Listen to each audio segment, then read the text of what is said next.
So Paul has called us in the last few verses to be good soldiers and then to be disciplined athletes in our service for God.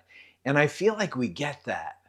Like we hear those things and we're like, yeah, good soldiers, disciplined athletes.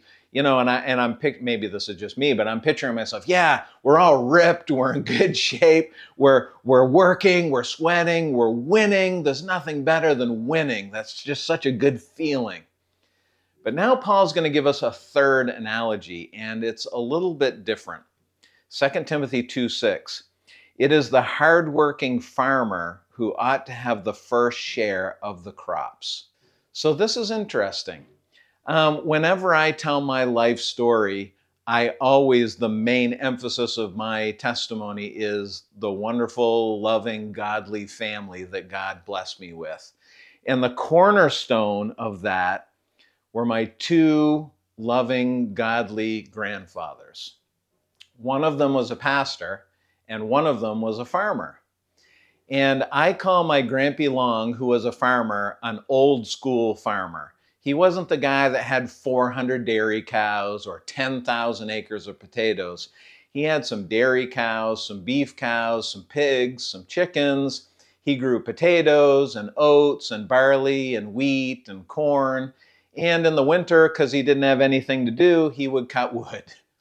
I mean, my Grampy was a hard-working farmer. Why did he work so hard? Well, he had a wife and 10 kids to take care of, and nothing came easy. I can remember sometimes when we were visiting their house when I was a kid, and I would roll out of bed at 7:30 or 8 o'clock in the morning, and my Grampy had already been out working for 3 hours and was back into the house for breakfast by the time I got out of bed. But man, that breakfast, fresh eggs, bacon, ham, home fries. And the thing I remember most about being at my grandparents' house was dinner. Roast beef, mashed potatoes, corn, peas, string beans, all fresh from the field, fresh from the garden, right from the farm. And the hardworking farmer and his freeloading grandson got the blessing. We got the benefit. Now, here's the challenge for us. Serving God is hard work.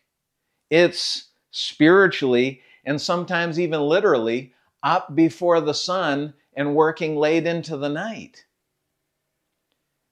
Serving God is hard work, and it's a lot of it. So, are you willing to work hard?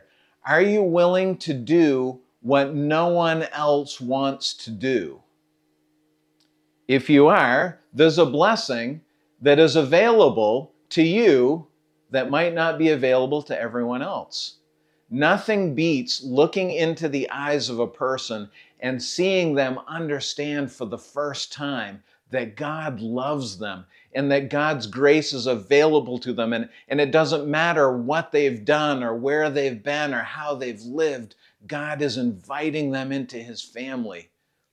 Nothing beats seeing someone wrap their arms around you because you have cared for them. Nothing beats meeting someone's need right where they are and feeling their gratitude and seeing God's grace in you. There are a lot of days of hard work and tough sledding, but there is blessing and reward if you are a faithful, hard-working farmer.